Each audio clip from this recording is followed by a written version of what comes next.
नमस्कार, आप देख रहे हैं लोकतंत्र और मैं हूं आपके साथ नेहा दुबे। लोकतंत्र में आज हम बात करेंगे देश की सबसे पुरानी पार्टी कांग्रेस की। कांग्रेस में उठे बवंडर की। देश का सबसे पुराना राजनीतिक दल आज एक ऐसी स्थिति में है जहां से उसका भविष्य तय होना है। कांग्रेस वर्किंग कमेटी की बैठक में जिस चिट्ठी को लेकर इतना विवाद हुआ, दरअसल उसकी स्क्रिप्ट 3 से 4 महीने पहले ही लिखी जा चुकी थी। इसको लेकर कई बार बैठकें भी हुई, लेकिन सोमवार की बैठक में इस पर आर पार की जंग देखने को मिली। बैठक में हालात इस तरह से बिगड़े कि 2 वरिष्ठ नेताओं ने राहुल के खिलाफ बयानों के बांध छोड़े और ऐसे में जिन नेताओं ने बगावती चिट्ठी पर साइन किए, उन्होंने पिछले 3 से 4 महीने में कई राउंड की बैठकें भी की थी। पार्टी में नेतृत्व को लेकर काफी दिनों से मंथन जारी था। पिछले 1 महीने से 10 से 12 नेताओं का एक ग्रुप गुलाम नबी आजाद की अगुवाई में सोनिया गांधी के साथ बैठक करने की कोशिश कर रहा था, लेकिन स्वास्थ्य और किन्हीं और अन्य वजहों से बैठक नहीं हो पाई। इसीलिए रात आपको बता दें कि 7 अगस्त को ये 23 नेताओं ने इस ग्रुप में एक चिट्ठी लिखी और जिस पर पूरा ये विवाद हुआ। अब ये विवाद थमने का नाम नहीं ले रहा है। अब सवाल है कि क्या कांग्रेस बिखराव की ओर है? क्या कुछ बड़े नेता नहीं चाहते हैं कि राहुल का पार्टी में अहम रोल रहे? क्या राहुल के अंदर काम करने की राहुल के अंदर बुजुर्ग नेता काम करने में असहज महसूस कर रहे हैं? क्या कांग्रेस में सब कुछ आउट ऑफ कंट्रोल होता जा रहा है? इन तमाम मसलों पर आज हम बात करेंगे, लेकिन उससे पहले आपको दिखाते हैं ये रिपोर्ट।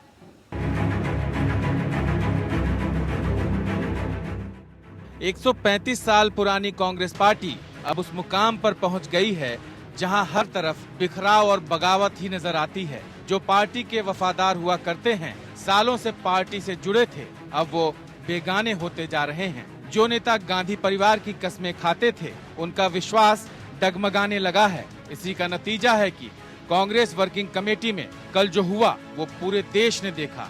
ऐसा कांग्रेस में पहले कभी नहीं देखा गया। कांग्रेस में एक लेटर बम फूटा तो कांग्रेस 2 फाड़ होते हुई दिखी। एक गुट गांधी परिवार के साथ खड़ा था तो दूसरा गुट चिट्ठी लिखने वालों के साथ। कांग्रेस में अंदरूनी तूफान के बीच सोनिया गांधी दोबारा अध्यक्ष चुनी गयीं, लेकिन पार्टी में चल रहे महाभारत को रोक नहीं पाई। कांग्रेस में लेटर बम फूटना सिर्फ झांकी थी, लेकिन पार्टी के अंदर महाभारत अभी बाकी है। सोमवार को सोनिया गांधी का फिर से पार्टी का अंतरिम अध्यक्ष चुने जाने के बाद लगा था कि अब कांग्रेस में शांति लौटेगी, नाराज नेता मान जाएंगे, लेकिन ऐसा दिख नहीं रहा है। कांग्रेस वर्किंग कमेटी के बैठक के बाद चिट्ठी लिखने वाले विरोधी नेताओं ने आगे की रणनीति पर बैठक की। इस बैठक के बाद वरिष्ठ नेता और चिट्ठी लिखने वाले कपिल सिब्बल ने एक ऐसा ट्वीट किया है जिससे कयासबाजियों का बाजार गर्म हो गया है। गुलाम नबी आजाद समेत कांग्रेस के 23 नेताओं ने सोनिया को संगठन में बदलाव के लिए एक पत्र लिखा तो पार्टी में भूचाल आ गया। पार्टी में चल रही खींचतान पर निलंबित नेता संजय झा ने चुटकी लेते हुए कहा, ये तो अंत की शुरुआत है।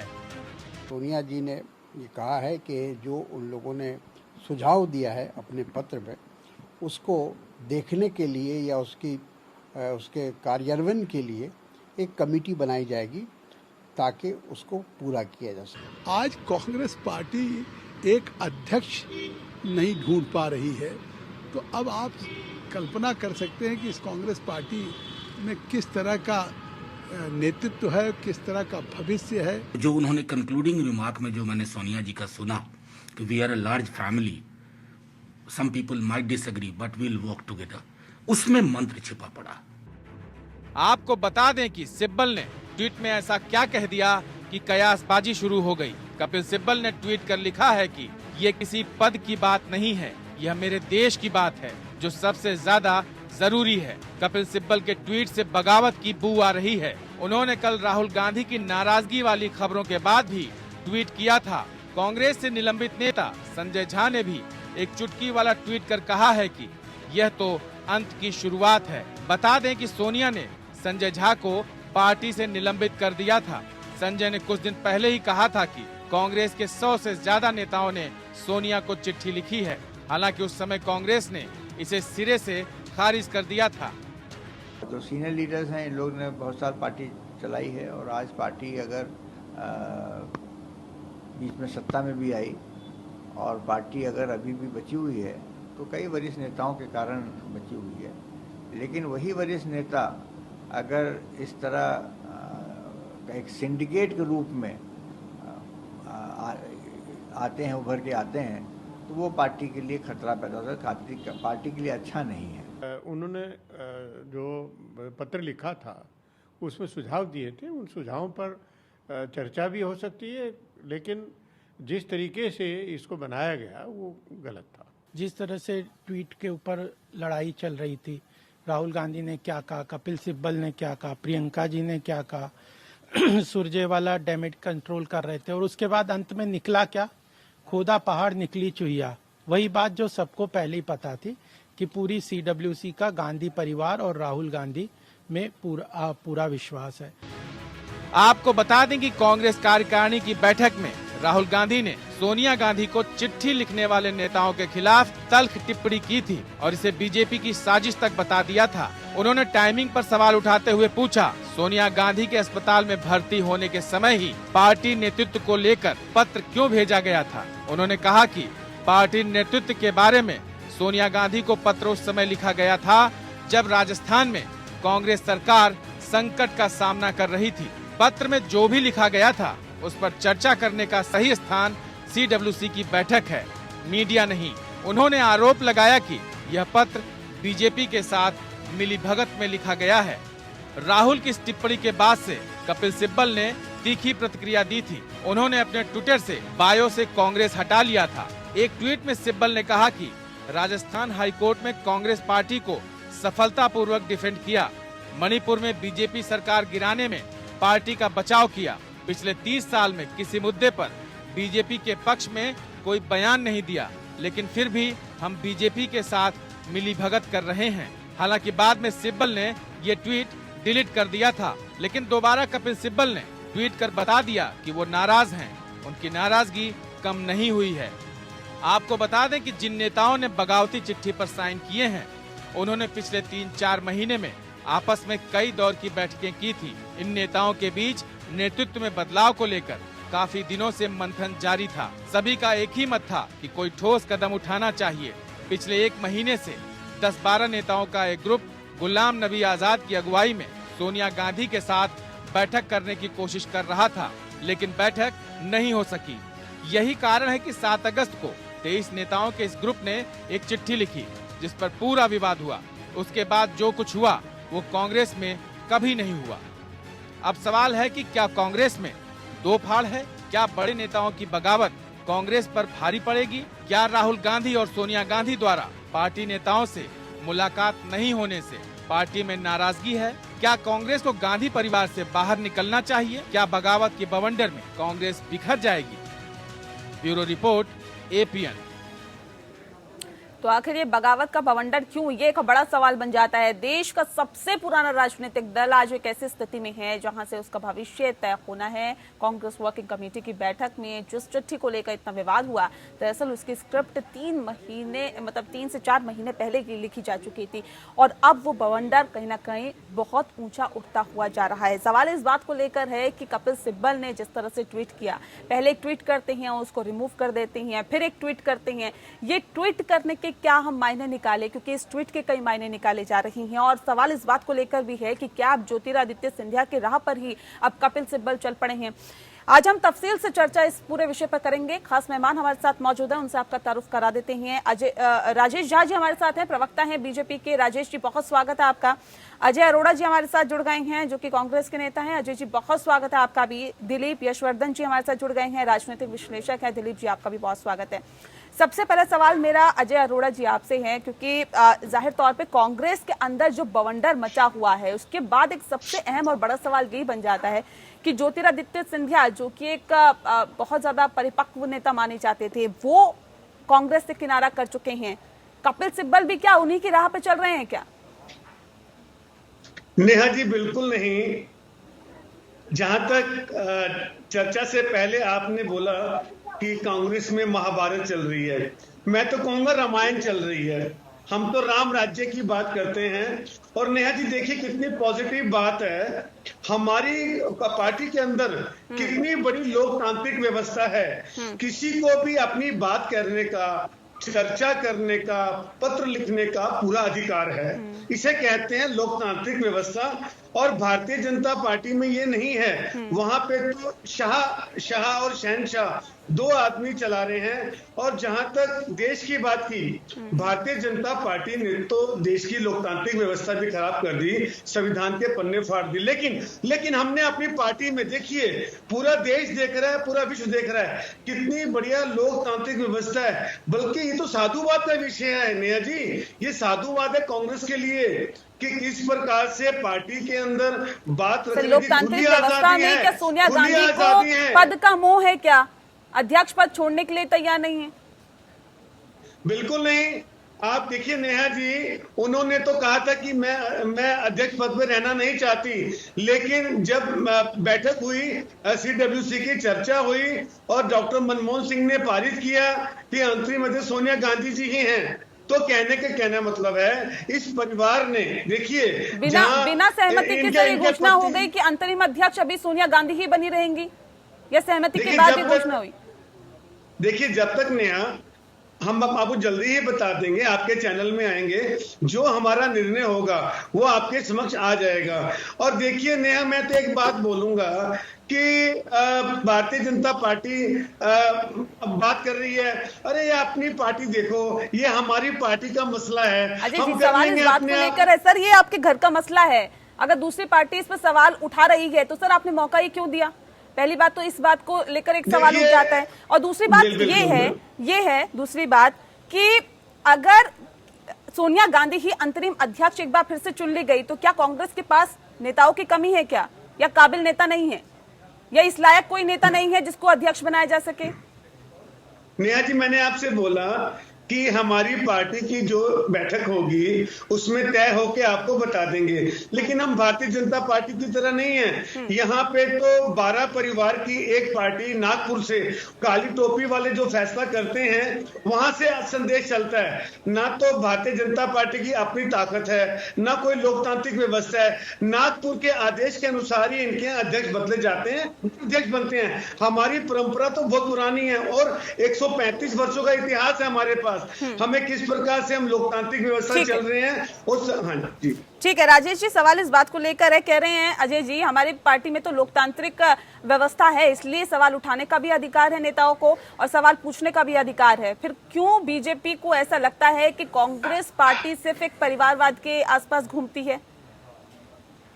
नेहा जी, कांग्रेस के लिए तो ये बहुत ही क्रिटिकल टाइम है। ऐसा लगता है जैसे कांग्रेस पार्टी अब वेंटिलेटर पे आ गई है और जिस तरह से जुत्तम जुत्तई हो रहा है, घमासान आपस में ये लोग कर रहे हैं, एक दूसरे पे आरोप लगा रहे हैं। वो भी सोनिया गांधी, राहुल गांधी अपने ही नेताओं के, जितने राष्ट्रीय नेता हैं, जितने 23 नेता उनके थे और उनके टाइमिंग पे सवाल उठा रहे हैं।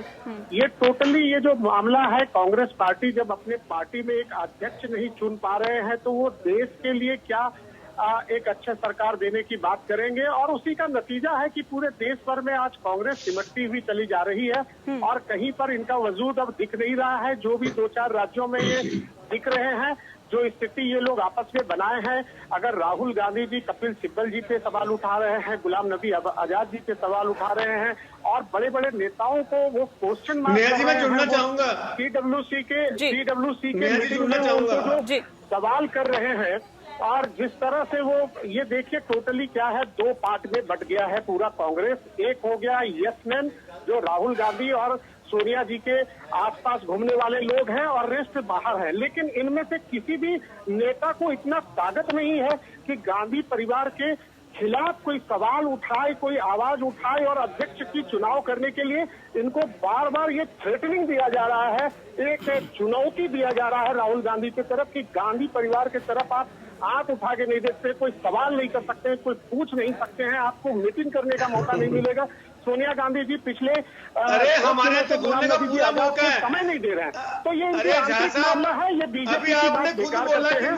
झा साहब, ये बीजेपी की बात तो इनको नहीं करना चाहिए, इनको पहले अपनी आर्थिक व्यवस्था को ठीक करना चाहिए। वैसे हम लोगों के लिए अच्छा है, भारतीय जनता पार्टी के लिए अच्छा है कि ऐसी पार्टी को अब सिमट के समाप्त ही हो जाना चाहिए। स्वीकार किया, हमारे यहाँ बोलने की आजादी है, हमारे लिए बोला, मैं धन्यवाद करता हूँ झा साहब। सर बोलने की आजादी है, बोलने की आजादी है सर, लेकिन घर का मसला क्या नहीं लगता कि घर में ही सुलझा लेना चाहिए? एक सवाल मेरा दिलीप जी आपसे है, जब ये घर का मसला बाहर निकल के आ जाता है, सार्वजनिक हो जाता है, तो क्या अब ये कहा जा सकता है कि घर का ही मसला है, एक पार्टी का मसला है, इस पे अगर दूसरी पार्टी हस्तक्षेप करती है या बोलती है या फिर बयान आते हैं या फिर एक दूसरे पर वार किया जाता है और उसके बाद ये कहा जाता है कि ये तो हमारे घर का मसला है, अगर घर का मसला है तो क्या नहीं लगता है कि ये मसला सार्वजनिक नहीं होना चाहिए?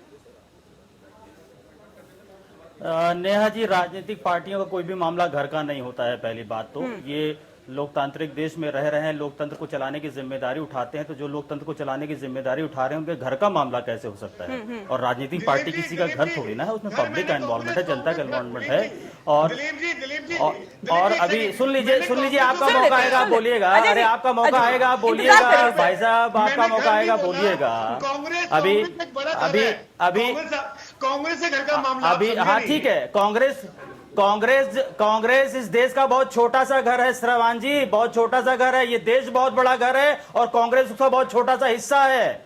और अगर आप उसको देश को चलाने की जिम्मेदारी उठाने की बात करते हैं तो वो मामला आपका निजी मामला नहीं है, उस देश का मामला है, वो इस देश के गणतंत्र से जुड़ा मामला है। आपके घर का मामला कैसे हो सकता है? आपकी पार्टी में कौन अध्यक्ष बनेगा इस बात की जानकारी हमें भी होनी चाहिए। सुनिए पहले बात सुन लीजिए, पहले बात सुन लीजिए। हम लोग डिबेट में बैठे हैं, बहस में नहीं बैठे हैं। डिबेट करिए, बहस मत करिए, डिबेट करिए। बात को सुनिए, मैंने आपकी बात सुना, आप मेरी सुनिए, आपको पूरा मौका मिलेगा कहने का। अभी अरोड़ा साहब कह रहे थे, अभी नेहा जी अभी अरोड़ा जी कह रहे थे कि इनके यहाँ महाभारत नहीं रामायण चल रही है। अभी अरोड़ा साहब ने कहा कि इनके यहाँ महाभारत नहीं रामायण चल रही है, बहुत अच्छी बात है, लेकिन इनको ये समझना पड़ेगा रामराज तब आया था, इन्होंने कहा कि रामराज चला, रामराज तब आया था जब राम जी ने अपना पद छोड़ा था, 14 साल वनवास चले गए थे, तब रामराज की स्थापना हुई थी, और यहाँ बिना पद छोड़े ही रामराज स्थापित हो रहा है।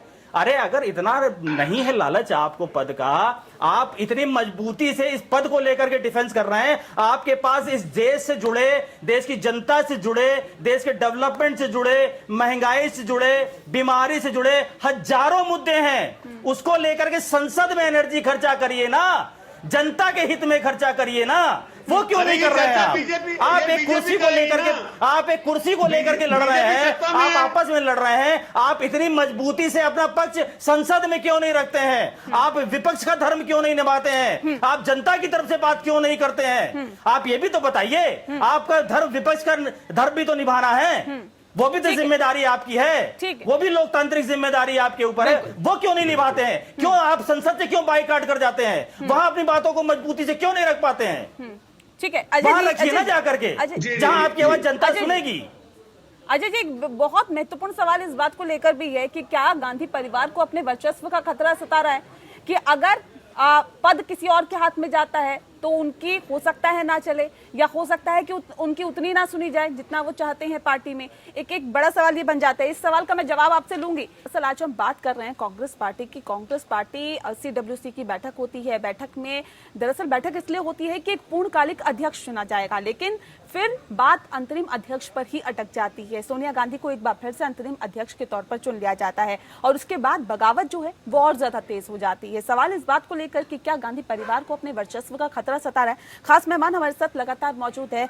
अजय जी, ब्रेक पे जाने से पहले मैंने आपसे कहा था कि जब मैं ब्रेक से आऊंगी तो आपसे ये सवाल करूंगी, क्या वजह है, क्यों पद नहीं छोड़ना चाहते, और अगर छोड़ना चाहते हैं तो फिर इतनी लेट क्यों, इतनी देरी क्यों? क्या वर्चस्व का खतरा है? नहीं, देखिए नेहा जी, राहुल गांधी जी को जब पहली बार उन्होंने इस्तीफा दिया और सबने कहा कि दोबारा अध्यक्ष बनो, उन्होंने इनकार कर दिया। और सोनिया गांधी जी ने भी अभी अपना त्यागपत्र की बात की तो पूरी CWC ने उन्हें मना किया, उनको पद का लोभ नहीं है, पहली बार। और नेहा जी, अभी मेरे साथी अजय जी एक सेकेंड, राहुल गांधी इस्तीफा देना चाहते थे, उन्होंने दे दिया। सोनिया गांधी देना नहीं चाहती थी, इसलिए स्वीकार दिया ही नहीं, तो स्वीकार कहां से होगा? किसको दिया, कहां से स्वीकार होना था, कहां से मना हो गया? सर ये तो क्लियर ही नहीं हो पा रहा ना।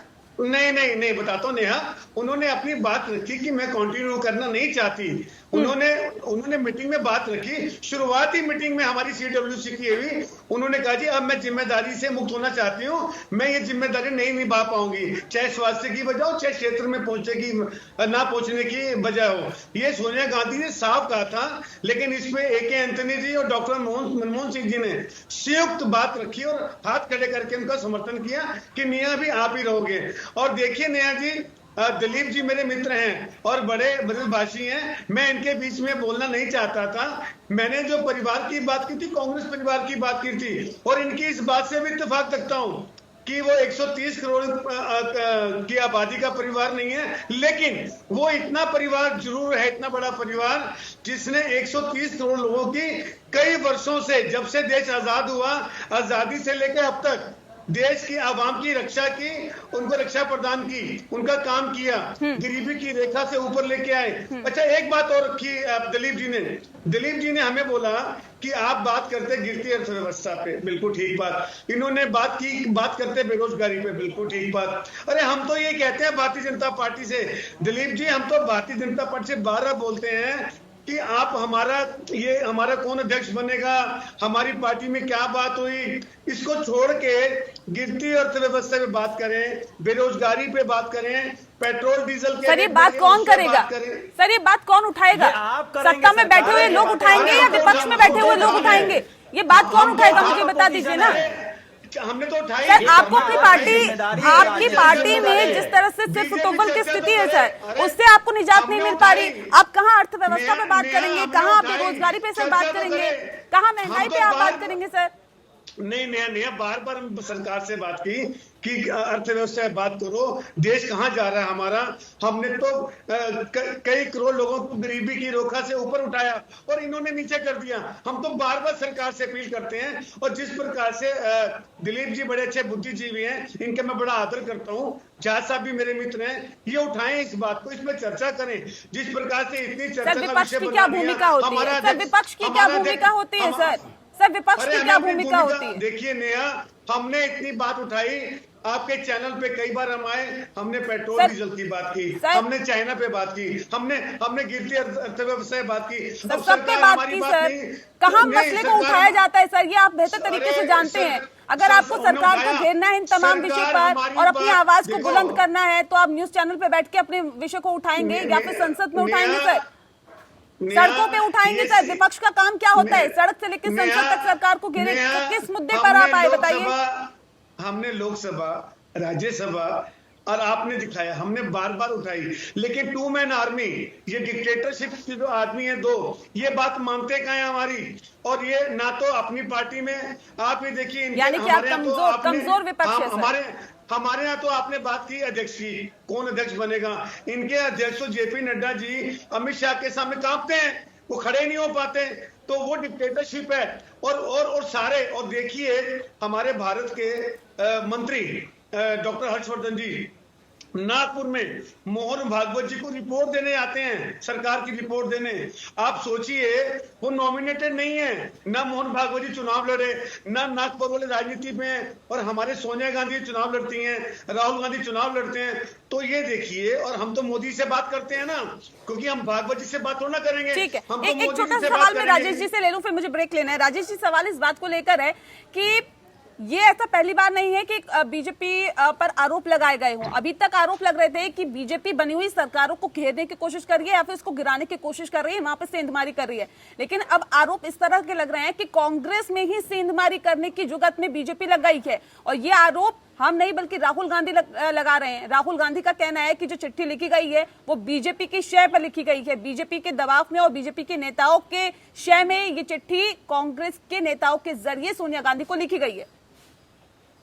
देखिए नेहा जी, अभी जो राहुल गांधी जो बात कर रहे हैं कि हमारे शीर्ष नेता भाजपा के दबाव में है, उनके साथ साठगांठ कर रहे हैं, अरे ये तो उनके आंतरिक मामला है, उनको अपना खुद का मामला खुद को देखना है। लेकिन एक अच्छी बात हुई है कि उन्होंने पब्लिक प्लेटफॉर्म पे इसको ले आया है। देखिए, ये अभी कांग्रेस पार्टी बहुत ज्यादा बीमार है और कोरोना से ज्यादा वायरस इनको फैल गया है। इनके 8, 10, 12 नेता गए वैक्सीन लगाने के लिए, लेकिन वहां पर इस तरह का माहौल बना कि वैक्सीन फेल कर गया। और इन लोगों ने कोशिश किया कि एक पूर्णकालीन अध्यक्ष का चुनाव करने के लिए बात करें, लेकिन इनमें से किसी को इतना साहस नहीं है कि सोनिया गांधी जी और राहुल गांधी जी के सामने ये बात करें। ये एक पूरा ड्रामा है, इसको समझने का कोशिश करिए। आप देखिए पिछले 70 साल का इतिहास देखिए और हाल के 20-25 साल का इतिहास आप देखिए कि अध्यक्ष कौन है, वही गांधी परिवार, वही राहुल गांधी, वही सोनिया गांधी, कुछ दिन के लिए सीताराम जी, कुछ दिन के लिए साल 6 महीने के लिए। अभी ये टाइम स्पैन को किल कर रहे हैं। 6 महीने के बाद आपको मैं अभी बता देता हूँ कि राहुल गांधी को ये फिर से अध्यक्ष बना देंगे, वो माहौल तैयार कर रहे हैं। राहुल गांधी ने सेटिंग दे रखी है।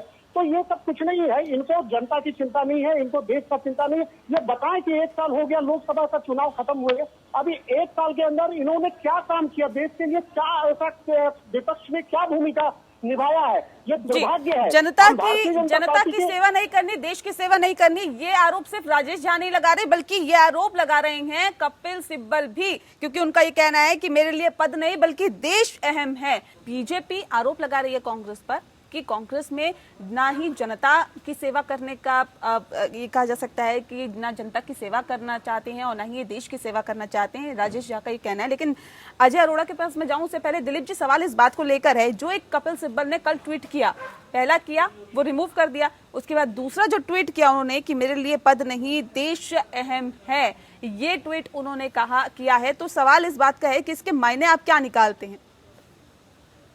नेहा जी, कपिल सिब्बल जी ने अजय जी दिलीप जी से सवाल है सर, मैं आऊंगी आपके पास।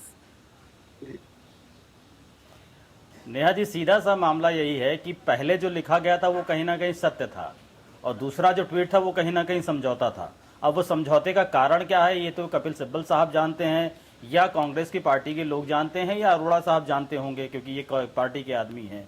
लेकिन पहले जो लिखा गया था वही सत्य था, जो बाद में लिखा गया था वो एकदम क्लियर कट समझौता था। क्योंकि कपिल सिब्बल साहब एक बहुत बड़े वकील हैं, बहुत जीनियस आदमी हैं। अगर वो कोई बात लिख रहे हैं और कोई बात कह रहे हैं, चाहे वो पार्टी के फेवर में कह रहे हैं, चाहे पार्टी के अगेंस्ट में कर रहे हैं, चाहे रूलिंग पार्टी के अगेंस्ट में कह रहे हैं, उनकी बात का एक वजन है, उनकी बातों का एक वजन है, उनकी बातों को निरर्थक नहीं लिया जा सकता है। और मैं अरोड़ा जी ने अभी मुझसे पूछा था, कहा था कि मुझे भारतीय जनता पार्टी से पूछना चाहिए कि उनको कांग्रेस के मामलों से क्या मतलब है। ये बात सही है, कांग्रेस का पार्टी अध्यक्ष कौन बनेगा कौन नहीं बनेगा इस पर बयानबाजी करना ये एक राजनीतिक विचारधारा है, लेकिन भारतीय जनता पार्टी को इन सब चीजों से वाकई में कोई मतलब नहीं है।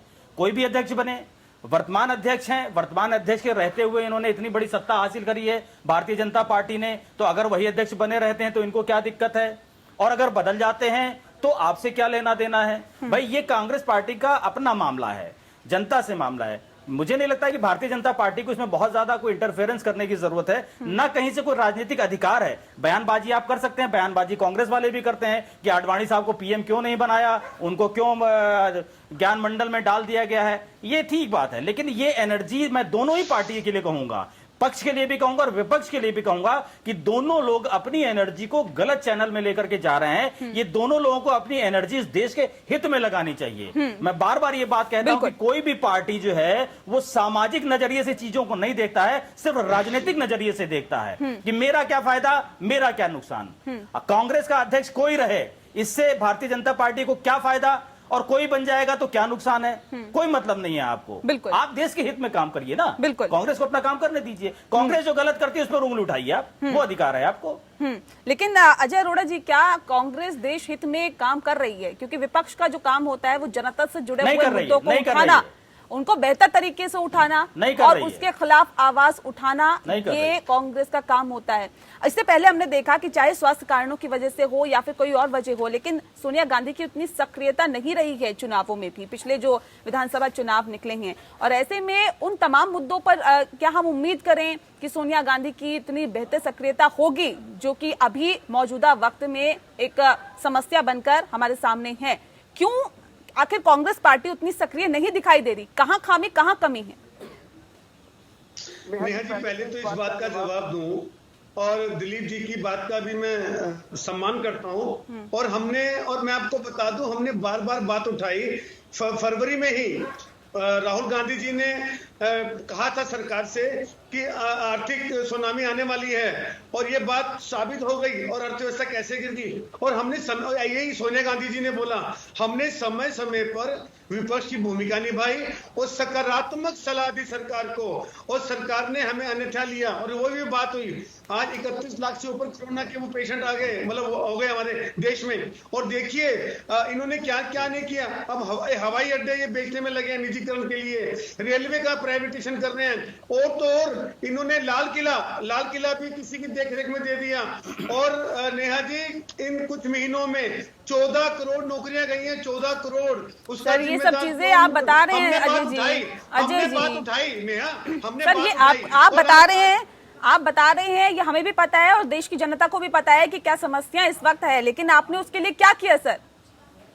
मुख्य विपक्षी पार्टी होने के नाते आपका क्या काम है, क्या कर्तव्य है और क्या जो कर्तव्य है उसको निभाया जा रहा है?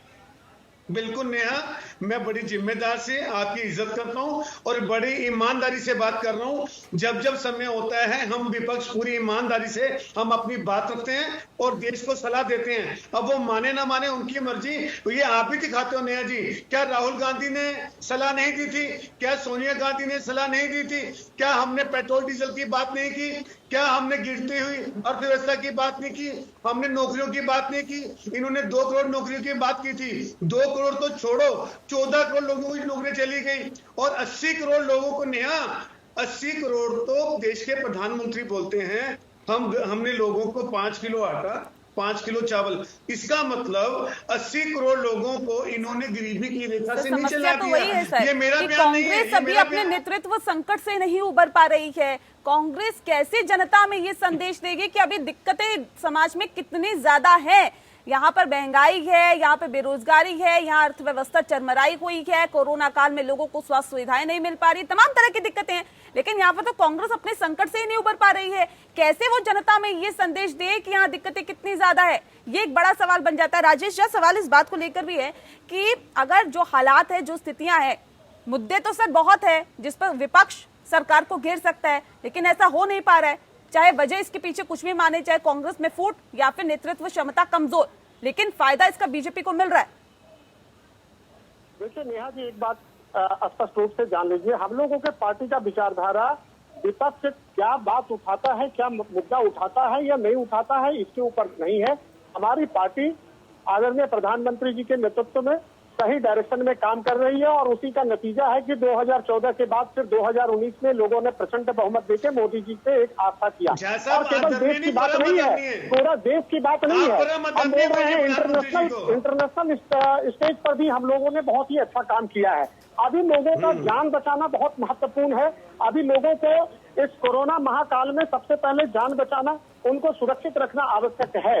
विपक्ष अपना भूमिका क्या निभाएगी नहीं निभाएगी, ये पहले अपने आप को बचाए। कांग्रेस तो ऐसी स्थिति में पहुंच गई है तो ऐसा लग रहा है कि कांग्रेस चार पार्ट में डिवाइड हो जाएगी। कांग्रेस एक बीमार पार्टी हो गई। कांग्रेस के अंदर उनके अंदर ये क्षमता नहीं है वो अपने पद को बचाने के लिए। अजय जी एक मिनट, अभी दिलीप जी जो बात बोल रहे थे उस बात को आपने गंभीरता से सुना होगा कि हमारे को भारतीय जनता पार्टी को कोई मतलब नहीं है आपके आंतरिक मामले से कौन अध्यक्ष बने नहीं बने, लेकिन आप जो देश के ऊपर जो एक वातावरण तैयार करते हैं कि हम लोगों के लिए, देश के लिए, देश हित में काम करना चाहते हैं। हमने पंजाब में बहुत, लेकिन राजेश जी, हम महाराष्ट्र में कोई मतलब ही नहीं है तो सर उस पर बयानबाजी क्यों? कैसे करेंगे राजेश जी? अगर उस पर आपको मतलब ही नहीं है या बीजेपी को मतलब ही नहीं है तो उस पर बयानबाजी क्यों? अगर उमा भारती कहती है कि विदेशी गांधी से मुक्ति पाओ, स्वदेशी गांधी लाओ, तो सर ये इस तरह के बयान क्यों? जो भी बयानबाजी नेहा जी, जो भी बयानबाजी है वो इस बात पे है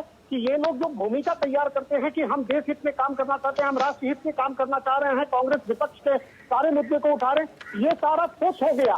तभी लोगों ने, पूरे देश के जनता ने देख लिया कि इनकी स्थिति।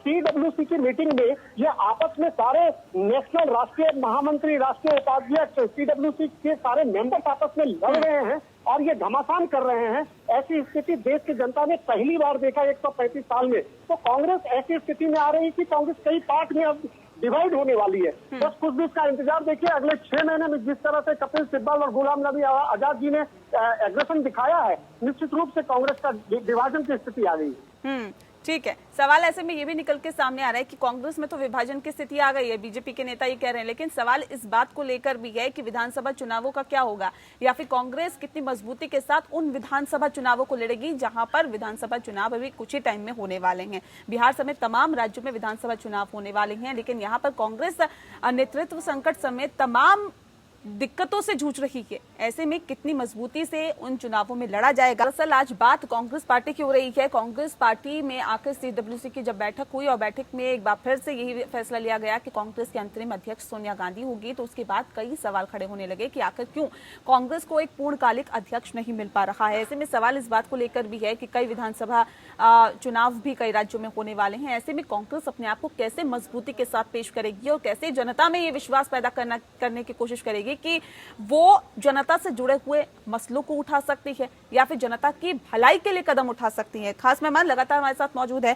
दिलीप जी, सवाल इस बात को लेकर है कि अपनी ही पार्टी को एकजुट रखना, जनता से जुड़े हुए मसलों को उठाना, सरकार की पोल खोलना और ऐसे में एक मजबूती के साथ चुनाव लड़ना, ये कितनी बड़ी चुनौतियां हैं कांग्रेस के सामने उन विधानसभा चुनावों को लेकर जहां जहां पर अभी विधानसभा चुनाव होने वाले हैं।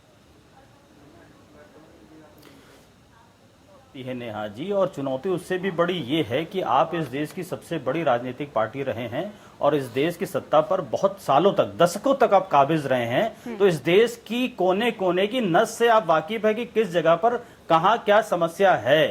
तो अगर आप वाकई में जनता के प्रति कंसंट्रेटेड हैं तो आपको सत्ता से कोई फर्क नहीं पड़ता है, आप विपक्ष में रह करके भी बहुत मजबूत काम कर सकते हैं। 3 राज्यों में आपकी सरकार भी है, आप वहां बहुत अच्छा काम कर सकते हैं। और अभी इस पैंडेमिक में लाखों लोग पैदल अपने घर से बाहर निकले, ये कहेंगे सरकार का दोष है, मैं भी मान लेता हूं सरकार का दोष है, सरकार नहीं मैनेज कर पाई, लेकिन आप इस देश के विपक्ष होने के नाते आपने क्या मैनेज किया। एक अदना सा एक्टर सोनू सूद, जिसको कोई बहुत लोग नहीं जानते थे, उसने कश्मीर से लेकर कन्याकुमारी तक एक कर दिया, लाखों लोगों को घर पहुंचा दिया, विदेश से देश ले आया, और ये इस देश की इतनी बड़ी राजनीतिक पार्टी होकर के 2 बसें नहीं अरेंज कर पाए, 10 लोगों को खाना नहीं खिला पाए और सर पीटते रहे कि हमें सरकार ने परमिशन नहीं दी। अरे सोनू सूद को रातों रात परमिशन कैसे मिल गई? आपके पास इतना बड़ा तंत्र है, इतना पैसा है, इतने संसाधन है आपके पास कि आप अगर अपने व्यक्तिगत संसाधनों को लगा देते तो लोग यहां से वहां घर पहुंच जाते, लेकिन नहीं, आपको राजनीति करनी थी। इस देश में जनता जो है वो सिंपैथी के लिए नहीं है, वो राजनीति के लिए एक मोहरा बनती है कि वहां से छोड़ के जा रहे हैं, सरकार की बदनामी होगी, जाने दो। इनको सरकार की बदनामी से ज्यादा मतलब है, जनता के भले से मतलब नहीं है। यहां पर इस देश की जनता के ऊपर हर आदमी, या तो जनता उनके लिए वोट बैंक है या फिर राजनीति का एक मुद्दा है। वो मरती है, मरे, उसका बुरा होता है, बुरा हो जाए। गर्भवती महिलाएं अपने गर्भ को गिरा देती हैं, गिर जाने दें, लोग भूख से मरने मर जाने दें, लेकिन ये आगे नहीं आएंगे। क्या नाम है, राहुल गांधी जी वहां पंचायत लगा रहे थे, फुटपाथ पर बैठ के हालचाल ले रहे हैं। अरे हालचाल लेने की क्या जरूरत है? आपके पास इतना बड़ा तंत्र, आपको सारा हालचाल वैसे ही मिल रहा था। मीडिया पे पल पल की खबरें आ रही थी, आपको व्यक्तिगत जाके पूछने की क्या जरूरत थी? आपको करना था, आप इंतजाम कर देते। मैं कह रहा हूं कि जिस व्यक्ति को समाज सेवा करनी होती है, जिस राजनीतिक पार्टी को देश सेवा करनी होती है, उसके लिए सत्ता या विपक्ष बहुत महत्व नहीं रखता है, क्योंकि बहुत सारे जनता के ऐसे काम होते हैं जो आप किसी कुर्सी पर नहीं बैठे हैं, आप तब भी कर सकते हैं। आप उस चीज को लेकर के आइए ना। बिहार के इलेक्शन को छोड़ दीजिए, अभी बिहार में क्या हाल है बाढ़ से, आपने देखा होगा, कितने लोग बेघर हो गए हैं। इन्होंने क्या किया वहां जाकर के? इलेक्शन के टाइम पर आप सरकार की बुराई निकालने चले जाएंगे, ये हर पार्टी करती है, ये सवाल हर पार्टी के लिए है। तो आपको अगर बिहार में चुनाव लड़ना है, आपको बिहार में वोट चाहिए था, आपकी अंतर कलह जो चल रही है वो चलने दीजिए। भारतीय जनता पार्टी आपके इंटरनल मैटर्स में क्या कह रही है कहने दीजिए। अगर आप शुद्ध हैं, आप ईमानदार हैं, तो आपको किसी के कहने से क्या फर्क पड़ता है? चिल्लाने दीजिए भारतीय जनता पार्टी को। आप जाइए बिहार में जाके काम करिए, जनसेवा करिए, वहां के लोगों को बचाइए, बाढ़ पीड़ितों को राहत पहुंचाइए। आपके पास बहुत संसाधन है, लेकिन आपको इच्छा शक्ति अगर हो तो आप क्या नहीं कर सकते? मरने देंगे लोगों को, बहुत अहम सवाल। मरने इसलिए देंगे कि आपको उनके मरने पे मुद्दा मिलेगा। आप आदमी को मुद्दा समझते हैं, आप आदमी को जीवन नहीं समझते हैं, आप आदमी को मुद्दा समझते हैं। मर जाए, बेघर हो जाए, हम इसको पॉलिटिकल मुद्दा बनाएंगे और सरकार की बदनामी करेंगे। तो हर चीज राजनीति से केंद्रित होती है, आदमी से केंद्रित नहीं होती। बिल्कुल। अजय जी, सवाल इस बात को लेकर है, क्या वाकई आप भी इत्तेफाक रखते हैं दिलीप जी की बातों से कि इच्छा शक्ति अगर हो तो क्या नहीं किया जा सकता? आरोप प्रत्यारोप तो दुनिया करती है सर, तमाम राजनीतिक पार्टियां करती है, लेकिन इच्छा शक्ति, क्या कांग्रेस में इच्छा शक्ति की कमी है? और दूसरा सवाल मेरा इस बात को लेकर भी है, क्योंकि विधानसभा चुनाव भी अब कई राज्यों में होने वाले हैं, वहां पर कांग्रेस किस तरह से मजबूती के साथ अपने आप को उतारेगी? पहली बात का जवाब दे दूं, इच्छा शक्ति जो दिलीप जी ने बात रखी, आपने रखी, हमारी इच्छा शक्ति पूरी है। और दूसरी बात, दिलीप जी ने बात रखी कि किस प्रकार विपक्ष को काम करना चाहिए, कैसे संसाधन हमारे पास हैं, और बिल्कुल हमने ईमानदारी से, मैं दिलीप जी को पूरे आंकड़े सहित बता सकता हूं, हमने जहां जहां बसें भेजी, जैसे जैसे लोगों को पहुंचाया, और इन्होंने कहा कि राजनीति में लोग आदमी को आदमी समझते हैं, मतलब इंसान समझते हैं, नहीं। अरे आप ही ने इल्जाम लगाया कि लाखों लोग पैदल घर पहुंचे, मैं तो आप ही के इल्जाम की बात कर रहा हूं भाई साहब। दिलीप जी बिल्कुल हम वही कह रहे हैं, हम तो दिलीप जी आपकी बात का साधुवाद कर रहा हूं, मैं कह रहा हूं हम इंसान को प्रभु, अल्लाह, गॉड, ईश्वर, ये क्राइस्ट, ये समझते हैं। तो मेरे कहने का तात्पर्य है इंसान मान लीजिए, मत भगवान बनाइए, इंसान को इंसान मान लीजिए, ये बहुत बड़ी सीख है भाई साहब। भगवान क्यों मनाते हैं? जो प्रत्यक्ष दर्शी उसको देखिए ना। नहीं, मैंने मेरी बात समझे। दिलीप जी आपका बड़ा सम्मान करता हूँ, हमारे हृदय में ईश्वर है, हमारे हृदय में अल्लाह है, हमारे हृदय में वाहिगुरु है, हमारे इंसान के अंदर ही। मेरे कहने का तात्पर्य है, इच्छा शक्ति की बात की, मैंने उसका जवाब दे दिया। आपने विपक्ष की भूमिका की बात की, मैंने विपक्ष का बात कर दी। लेकिन जहां तक बिहार के चुनाव की बात की और राज्यों में चुनाव होने हैं, नेहा जी ये समय बताएगा, अभी कहना बहुत जल्दी होगा। हम ईमानदारी से काम कर रहे हैं और ये तो तय है, ये दिलीप जी भी मानेंगे, नेहा जी मानेंगी और झा साहब मानेंगे। हमें अनुभव तो है, ये दिलीप जी ने कई बार अपनी बात में कहा कि कांग्रेस पुरानी पार्टी है, ये चाहे तो कर सकती है, इन पे अनुभव है। और जहां तक हमारे परिवार के कलेश की बात की, अंतरकलह की बात की, और दिलीप जी ने बात रखी भारतीय जनता पार्टी को बीच में नहीं आना चाहिए, क्योंकि उनकी मजबूरी है। लेकिन ये एक मिनट नेहा जी, भारतीय जनता पार्टी के लिए बोलना चाहूंगा, बेकार की चिंता करते हो, बेकार की चिंता करते हो, बस इतना सा फलसफा है, बस इतना सा फलसफा है, फिक्र में होते हैं तो खुद जलते हैं। अरे ये परेशान क्यों हो रहे हैं? इन्होंने शुरुआत में की झा साहब ने कि हम वेंटिलेटर में हैं, मुझे तो लगता है हम वेंटिलेटर पे नहीं है, इन्होंने धक्का लगा के खुद वेंटिलेटर पे लेटने आ रहे हैं। तो ऐसे शब्दों का प्रयोग नहीं करना चाहिए। राजेश जी, एक छोटा सा सवाल मेरा आपसे है सर, अंतरिम अध्यक्ष के तौर पे एक बार फिर से सोनिया गांधी को चुन लिया गया है, तो ऐसे में जाहिर तौर पे और तमाम राज्यों में विधानसभा चुनाव होने वाले हैं। सोनिया गांधी पिछले विधानसभा चुनावों में भी जहां जहां पे चुनाव हुए वहां पे भी बहुत सक्रिय भूमिका में दिखाई नहीं दी, चुनाव प्रचार करने के लिए नहीं गई और जनता से जुड़े हुए विषयों को नहीं उठाया, तमाम लोगों से दूरी बनाकर उन्होंने रखी और अक्सर देखा भी गया है कि वो अब दूरी बनाकर ही रखना चाहती हैं और बहुत ज्यादा सक्रिय दिखाई नहीं देती है। तो क्या इसका भी फायदा बीजेपी को मिलता है और बीजेपी को क्या आने वाले विधानसभा चुनावों में भी, क्योंकि एक बार फिर से अंतरिम अध्यक्ष उन्हें बनाया गया है और सक्रिय जब अध्यक्ष नहीं होता तो जाहिर तौर पे दूसरी पार्टी उसका फायदा उठाने की कोशिश करती है, तो क्या इसका भी फायदा उठाने की कोशिश की जाएगी? राजेश जी,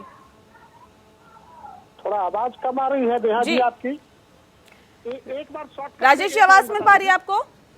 हाँ ठीक है, आप बताइए, एक बार थोड़ा सा रिपीट कर दीजिए, छोटा सा मैं जी रिप्लाई करता हूँ। राजेश जी, सवाल इस बात को लेकर है कि अंतरिम अध्यक्ष के तौर पर सोनिया गांधी को एक बार फिर से चुन लिया गया है, हालांकि वो सक्रिय भूमिका में काफी वक्त से नहीं है, चुनाव प्रचार करने के लिए भी नहीं जाती हैं, जो पिछले विधानसभा चुनाव हुए उनमें भी वो प्रचार करने के लिए नहीं गई, जिसका फायदा बीजेपी को हुआ। तो क्या ये उम्मीद की जाए कि आने वाले विधानसभा चुनावों में जहां जहां पर चुनाव होने वाले हैं वहां पर भी बीजेपी इसका पूरा फायदा उठाने की कोशिश करेगी? देखिए जी नेहा जी, ऐसा है कि भारतीय जनता पार्टी कभी भी फायदा और नुकसान की बात नहीं करती है, ठीक है। हम लोगों का पार्टी का जो विचारधारा है, हम लोग देश के लिए जनता का आशीर्वाद मिला है और हम लोग काम कर रहे हैं।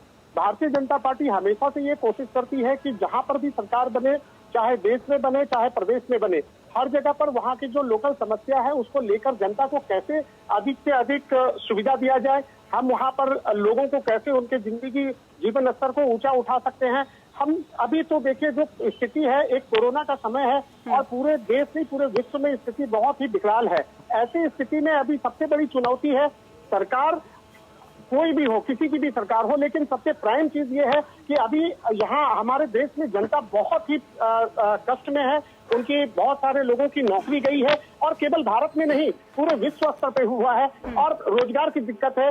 तो अभी सबसे बड़ी चुनौती है कि हम जहां भी रहें, जिस हाल में रहें, जिस प्रदेश में भी रहें, हम अपने जनता के लिए काम करें, उनके सुख सुविधा के काम करें, बच्चों की पढ़ाई के स्कूल के लिए, अभी कोरोना के वैक्सीन के लिए काम चल रही है। अगर वैक्सीन आती है तो जल्दी से जल्दी लोगों को वैक्सीनेशन कर दिया जाए ताकि लोग फ्री होकर काम करें, रोजगार करें और चलिए बहुत शुक्रिया राजेश जी और तमाम मेहमान, आपका भी बहुत शुक्रिया हमारे साथ इस खास चर्चा में शामिल होने के लिए। दरअसल ये तमाम राजनीतिक पार्टियों की तरफ से कहा जाता है कि हम नुकसान और फायदे की राजनीति नहीं करते हैं, लेकिन राजनीतिक पार्टियों के पास सिर्फ नुकसान और फायदे की ही राजनीति उनके पास होती है और वो करते हुए दिखाई देते हैं। भले ही तमाम दम भरा जाए, बावजूद इसके अभी जो हालात, जो स्थितियां फिलहाल कांग्रेस में बनी हुई है, वो भी इस ओर इशारा कर रही है कि किस तरह से नुकसान और फायदे की राजनीति कांग्रेस के अंदर भी की जा रही है, क्योंकि कांग्रेस के खुद के नेता ही कहीं ना कहीं इस पर अब सवाल उठाते हुए नजर आ रहे हैं। इसी के साथ लोकतंत्र में इतना ही। नमस्कार।